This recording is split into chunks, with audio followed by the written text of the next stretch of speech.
Olá, graça e paz. Tudo bem? Tudo bom? Hoje, com esse vídeo, eu quero, juntamente com você, tentar responder a uma questão muito polêmica sobre casamento, divórcio e novo casamento, ou segundo casamento. Vamos entender à luz da palavra de Deus esse assunto tão importante para nossas vidas. Vamos lá, em primeiro lugar, o casamento é um plano de Deus para a sua vida, para todos, né? Foi uma instituição criada por Deus e não por homens. Aí a tela ao lado, você pode acompanhar esse estudo. Então, o plano de Deus para o casamento.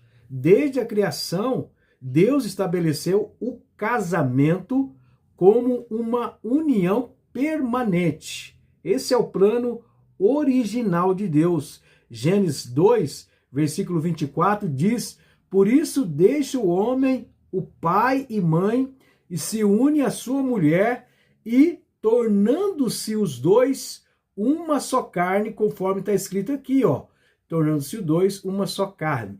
Mateus 19, versículo 4 e 6, deixa eu frisar aqui para você, é muito importante esses textos, né?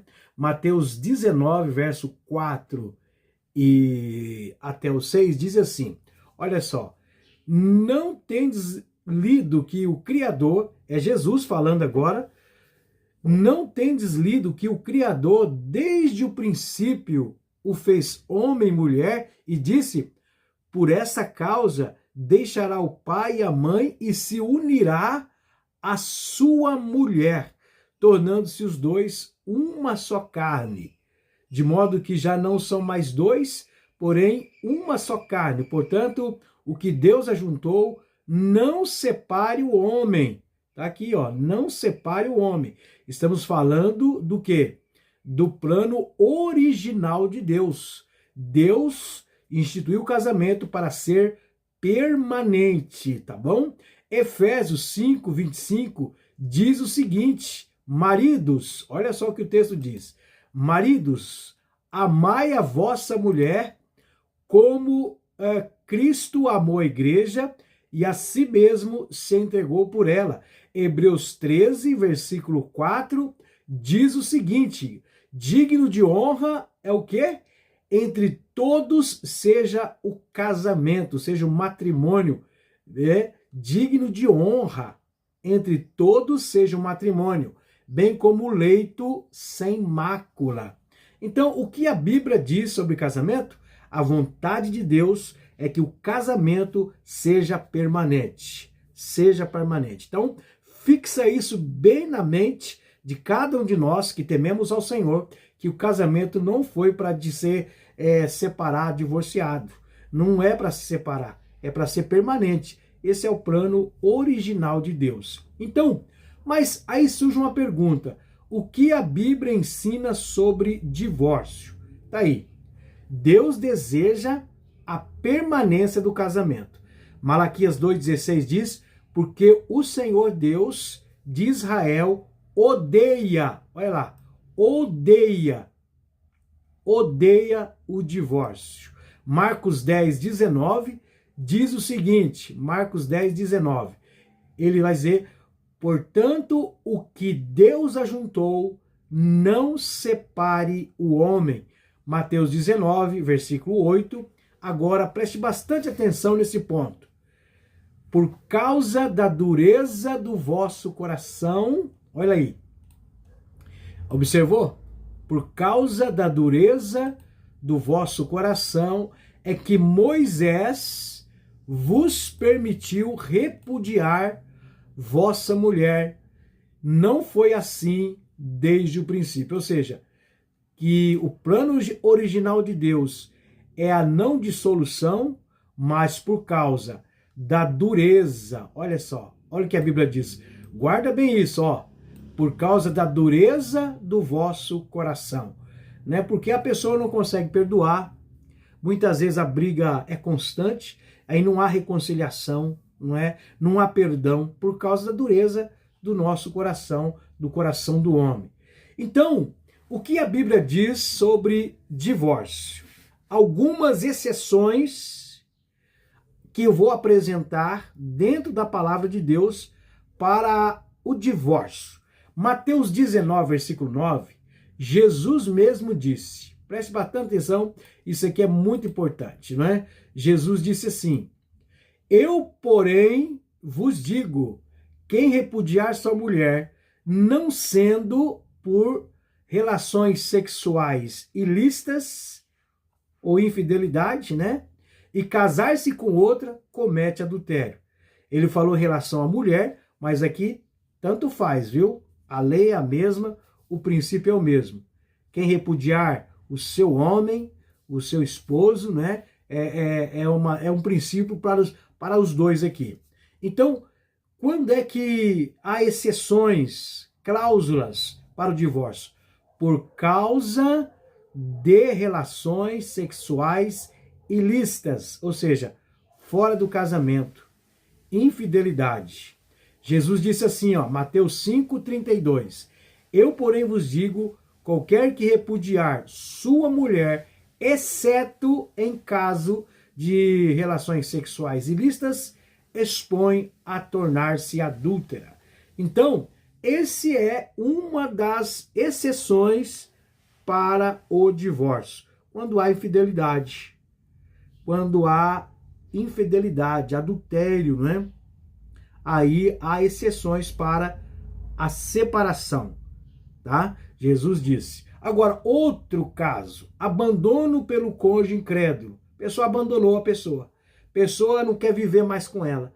A pessoa quer ir embora, quer abandonar. Olha o que o texto diz. O que Paulo escreveu em 1 Coríntios 7, versículo 15.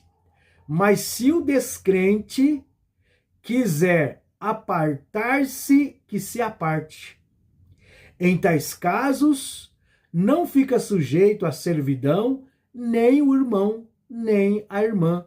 Deus vos tem chamado à paz. A pessoa não quer viver junto. A pessoa não quer mais. Abandona o lar, abandona a vida conjugal, já não tem mais nenhuma relação, um não quer o outro mais, é briga, discussão, e um quer abandonar. Então, se o descrente quiser apartar-se, que se aparte, ou seja, um é crente, o outro caso aqui, um é crente, o outro não. E o que não é crente quer ir embora. Então, que se aparte. Então, essa é a exceção. 1 Coríntios 7, 12 e 13 diz, se algum irmão tem mulher incrédula, ou homem, né? Se alguma irmã tem um homem incrédulo, e esta consente em morar com ele, não abandone. O marido não é crente, a mulher também não é crente, mas querem morarem juntos. Não abandone. Já estão juntos, não é? Não pode se dissolver, não pode divorciar, tá certo? Então, essas exceções que a Bíblia diz sobre divórcio. A infidelidade e o completo abandono da mulher ou do marido. Está vivendo por viver, não é? Não tem mais convivência e o outro quer ir embora. Então essas são exceções que a Bíblia diz. Mas lembrando que no plano original de Deus era que não houvesse divórcio, mas pela dureza do coração, ou seja, não consegue perdoar, não consegue se reconciliar. É a dureza do coração humano, não é? Então Jesus disse, foi por causa disso que Moisés escreveu a carta de divórcio, mas não é a vontade de Deus. Agora outra pergunta, os divorciados podem casar-se novamente? Bom, aí existem interpretações diferentes, até mesmo entre evangélicos, cristãos católicos, né? Aí há diversas opiniões, mas vamos ver o que a Bíblia diz, gente, e também o que eu acredito, né? Olha só, os textos que permitem entender a possibilidade de um novo casamento. Mateus 19:9, como a gente leu, né? Jesus disse, quem repudiar sua mulher, não sendo por causa de relações sexuais ilícitas, e casar com outro, comete adultério. Não houve nada disso, não houve adultério, não houve abandono. Por qualquer coisa. Não gostei do feijão que você fez hoje, muito salgado. Não gostei da ruga que está no seu olho. Você está barrigudo. Não, assim não é? É só para essas duas coisas. Então, sendo por infidelidade ou abandono, muitos entendem que se houve isso de um casamento e a pessoa que é inocente, né? Ela sofreu a traição, então essa pessoa ela está livre para casar-se novamente, né? Eu entendo isso, tá? Eu entendo dessa forma. 1 Coríntios 7,15 diz assim, olha, em tais casos não fica sujeito à servidão nem o irmão e nem a irmã. O apóstolo Paulo, escrevendo em 1 Coríntios 7, versículo 15, Paulo estava tratando também lá de essas questões de divórcio, de casar-se novamente. Então ele estava esclarecendo para a igreja de Coríntios como se deve se portar nessa situação, tá? Aqui nesse caso, a pessoa abandonada está livre da aliança matrimonial, porque quem quebrou a aliança matrimonial foi o outro, né? O marido adulterou, o marido traiu, a irmã separou. Então essa irmã pode casar-se novamente. Pode casar-se novamente, não é? Mas muitos acreditam não. Você sofreu a traição, você foi agredida fisicamente, você foi abandonado, mas mesmo assim tem que permanecer. Não. A Bíblia não ensina isso. A Bíblia não ensina isso, tá? Então, olha só o textos usados para quem entende que não deve casar novamente. Muitas igrejas pregam esses dois textos aqui, Romanos 7, 2 e 3, que diz assim, ora, a mulher casada está ligada pela lei ao marido enquanto ele vive, mas se o mesmo morrer, desobrigada ficará da lei conjugal. Diz que é só na morte, né? Que deve ser essa dissolução. Romanos 7, não é? E também Lucas 16. Quem repudiar sua mulher e casar com outra comete adultério. E aquele que casa com a mulher repudiada pelo marido também comete adultério. Esses dois textos são usados para aqueles que defendem que tem que ficar, que não pode separar. Mesmo que haja agressão física, verbal, mesmo que haja abandono, mesmo que haja traição, tem que ficar com a pessoa. Então a Bíblia não está ensinando isso, tá? Não está ensinando. Então, Jesus mesmo falou, se houver infidelidade, se houver abandono, se houver essas cláusulas, vamos dizer assim, ligadas à dureza do coração, a pessoa pode divorciar e se relacionar com outra pessoa, tá? E agora surge outra questão importante para a gente tratar aqui. E quem já casou novamente? Então, será que a Bíblia oferece perdão? Oferece restauração? Claro que sim. Claro. A pessoa é crente, a pessoa é convertida, a pessoa é temente a Deus, ama Jesus, conhece a salvação, já é salvo. Já é salvo em Cristo Jesus. Nós estamos falando aqui de pessoas crentes, irmãos, tá?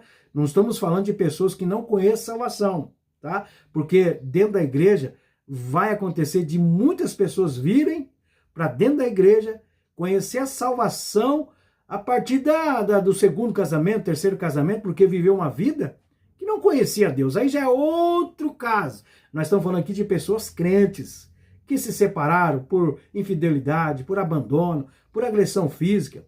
Nós estamos falando desses casos. Então, o que a Bíblia diz? A Bíblia oferece perdão e restauração.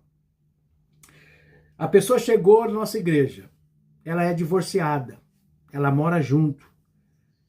Será que não tem perdão para ela? Claro que sim. Olha o que o texto diz. 1 João 1,9. Leia comigo João 1,9, gente. Se confessarmos nossos pecados, Ele é fiel. Jesus, nosso Senhor, Ele é fiel e justo para nos perdoar os pecados e nos purificar de toda injustiça. Guarde essas duas coisas. Perdoar pecados e purificar. São duas coisas diferentes que muita gente não ensina. Deus perdoa o pecador. Deus purifica a gente.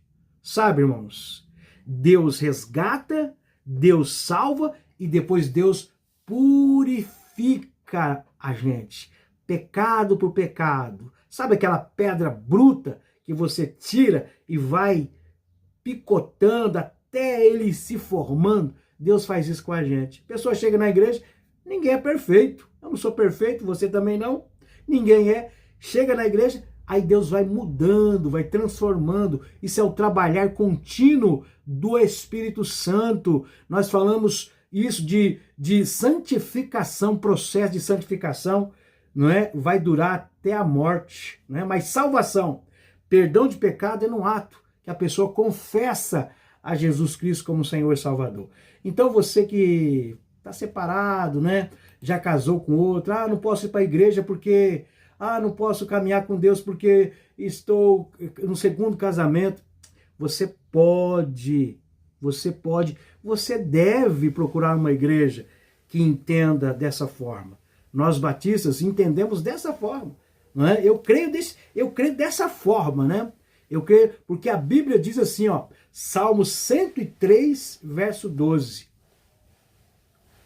Quanto dista o Oriente do Ocidente, assim afasta de nós as nossas transgressões.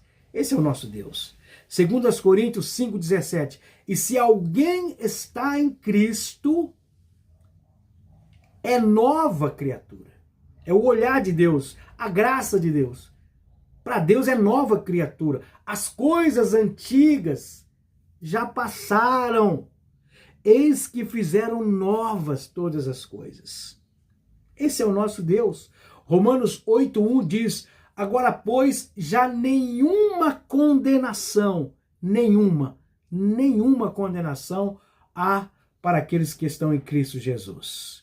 Então, há sim perdão, há sim restauração, há sim livre acesso a Deus para fazer diferente. Você que já se divorciou, já está em segundo casamento, você pode servir a Deus com alegria, você pode voltar para a casa do Senhor, você pode apresentar o seu casamento a Deus, não é? E receber perdão, tá? E agora o casamento o casamento sustentado pelo amor e pelo perdão. Colossenses 3,13. Suportai-vos uns aos outros e perdoai-vos mutuamente. Casamento tem que ser esse pilar do perdão.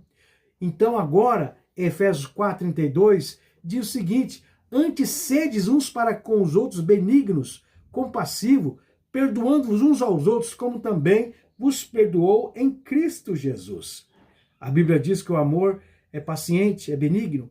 O amor não arde em ciúmes, não se ufana, não se ensoberbece, tudo sofre, tudo crê, tudo espera, tudo suporta. Então, para resumir nosso estudo hoje, que foi bem resumido, aqui nós temos estudo, muita polêmica, mas eu resumi aquilo que eu acredito e aquilo que a palavra de Deus, que é a nossa bússola, que é a nossa lâmpada, nos orienta. Então, o casamento é instituído por Deus. A Bíblia diz que Deus odeia o divórcio. Deus odeia o divórcio. Então, o divórcio não é plano de Deus. Malaquias 2,16. Mas por que apresenta... Por que as pessoas divorciam? Por causa da dureza do coração. Foi lá com Moisés. É assim hoje. Por que há divórcio? Por causa que a dureza do coração não perdoa, não reconcilia, o orgulho, por causa da dureza do coração. Então, mas o que a Bíblia diz? Quais as exceções para o divórcio? Eu estou aqui recapitulando, viu?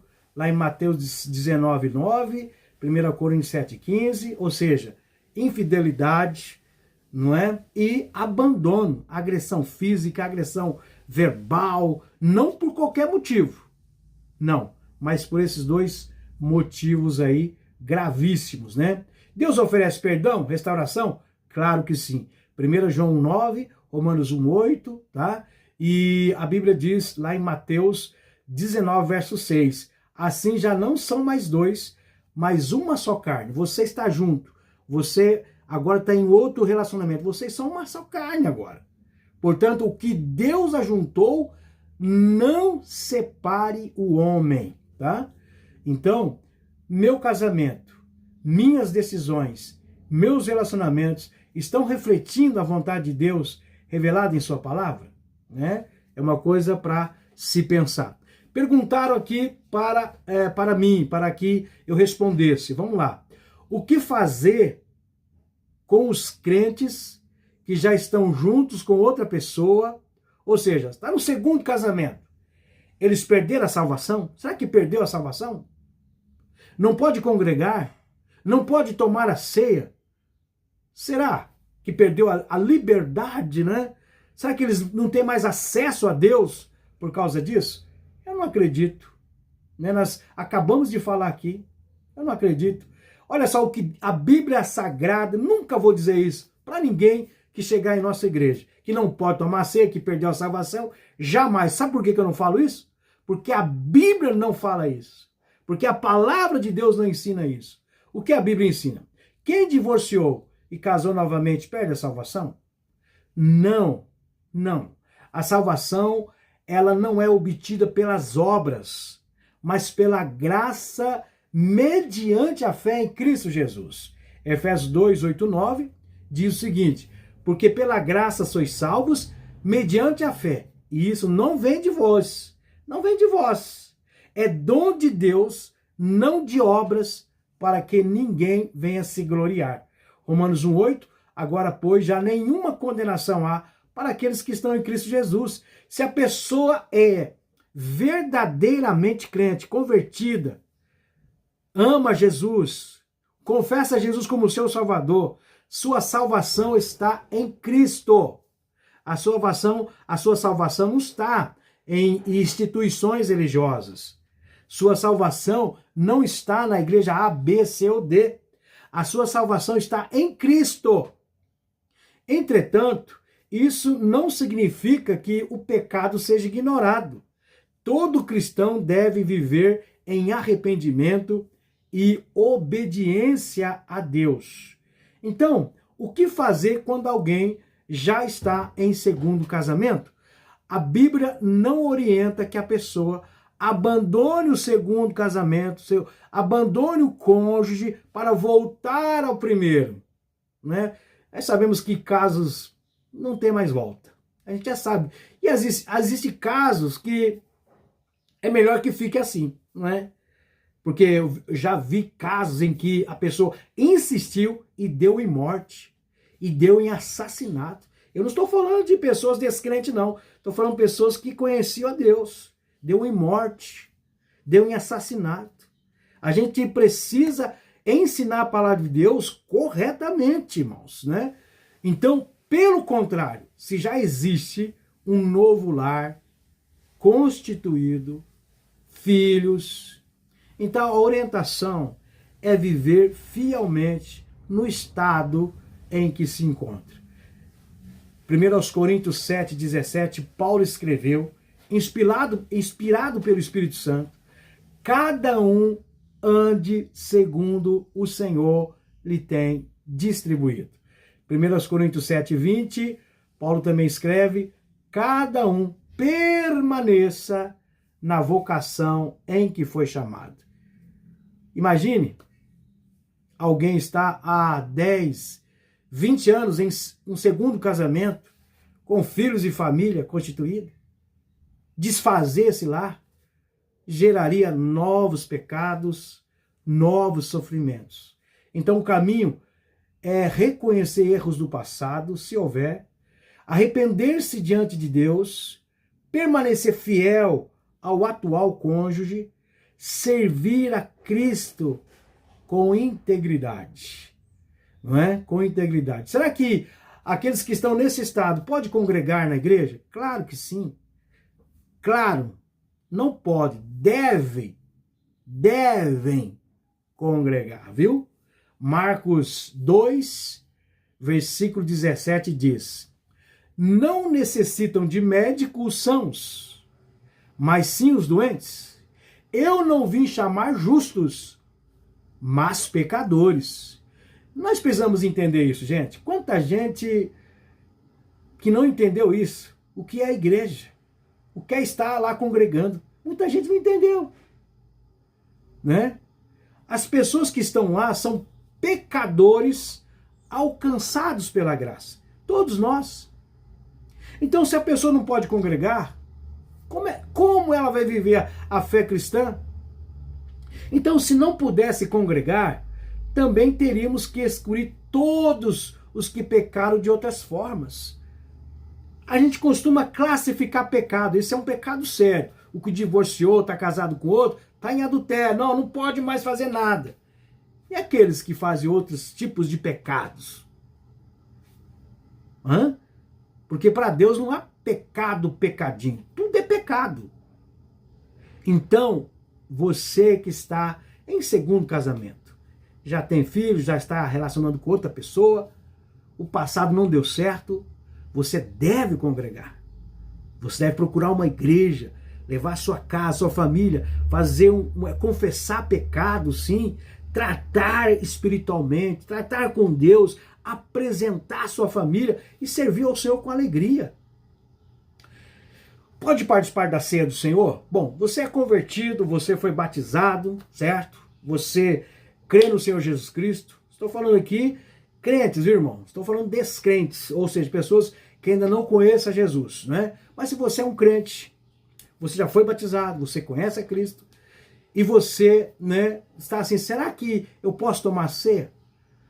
É claro, tem muitas igrejas evangélicas, né, que não entendem o que eu vou dizer, mas eu estou falando aquilo que eu creio e aquilo que a palavra de Deus nos orienta. Você é convertido? Convertido. Você já é batizado por imersão em nome do Pai, do Filho, do Espírito Santo, né? Você não está vivendo em pecado deliberado, sem arrependimento? Então, a Bíblia diz, olha só, o que a Bíblia diz? 1 Coríntios 11, 28. Examine-se, pois, o homem a si mesmo, e assim coma do pão e beba do cálice. A ceia é para crentes que examinam sua vida diante de Deus, diante do Senhor, com muita sinceridade. Então, querido, você pode sim congregar, voltar a congregar, pode tomar a ceia. Agora, um detalhe, pode ser servir na liderança? Sim, há diferenças entre igrejas aqui, né? Algumas entendem que pode servir normalmente os ministérios, mas alguns cargos, como pastor, presbítero, diácono, exigem critérios adicionais. Sim, aí eu concordo, né? Eu concordo. Mas não está proibido. Concordo, né? 1 Coríntios 3:2. É necessário, portanto, que o bispo, ou seja, o pastor, o diácono, seja irrepreensível, esposo de uma só mulher, né? Eu interpreto que a pessoa está com a pessoa, está ali firme com o Senhor, claro, pode voltar sim, com certeza, e fazer a obra do Senhor sem impedimento algum. Então, como Jesus tratava pessoas com histórico conjugal complicado? Sabe o que tem na Bíblia? Tem. A mulher samaritana. João 4, versículo 17 diz assim: 5 maridos já tiveste. 5. Esse que agora tens não é teu. Mas lembrando que Jesus estava evangelizando. Ela não era convertida, mas Jesus estava lá evangelizando a samaritana. Jesus não aprovou o seu pecado, mas também não a rejeitou. Não jogou ela, não excluiu ela. Ele ofereceu graça para a mulher samaritana. Jesus ofereceu perdão, transformação. E Jesus fez daquela mulher uma missionária para o seu povo samaritano. Portanto, quem se divorciou e casou novamente, pode ser salvo pela graça de Deus, pela graça de Cristo. Pode congregar na igreja, deve, pode adorar, pode orar, pode crescer espiritualmente. Em muitas igrejas, né, entende que não, mas eu entendo que pode participar da ceia, pode ter comunhão, pode ser um fiel obreiro da casa do Senhor. Tem que ser tratado, claro, não deve ser tratado como alguém sem esperança. Não deve ser tratado como alguém excluído. Deve ser tratado sim o seu emocional. Tratado as feridas do passado com a graça do Senhor. Tá bom?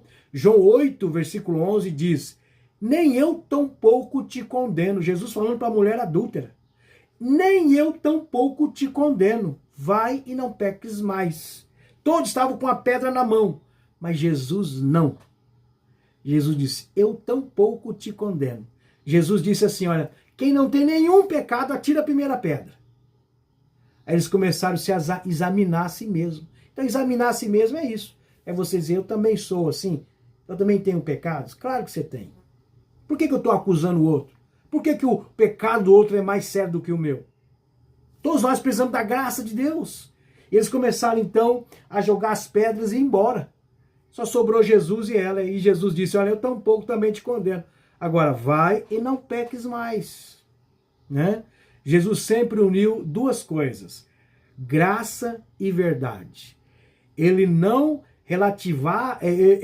relativizava o pecado, mas também não expulsava o pecador arrependido.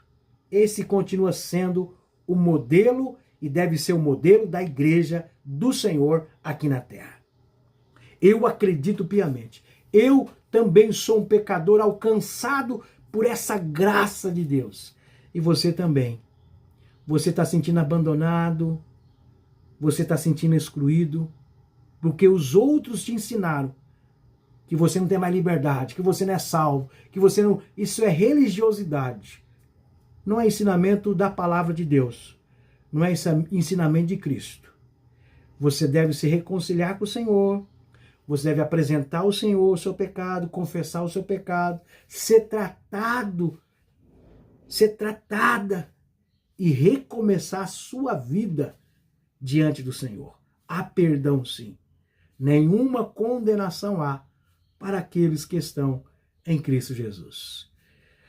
Senhor nosso Deus, nosso Pai, obrigado por esse estudo. Eu peço que o Espírito Santo use esse estudo para que muitas vidas possam compreender acerca do casamento, que é uma instituição do Senhor, acerca da dureza do coração dos homens, que acontece o divórcio, mas também que eles possam entender que a sua graça é maior e que há restauração, há reconciliação.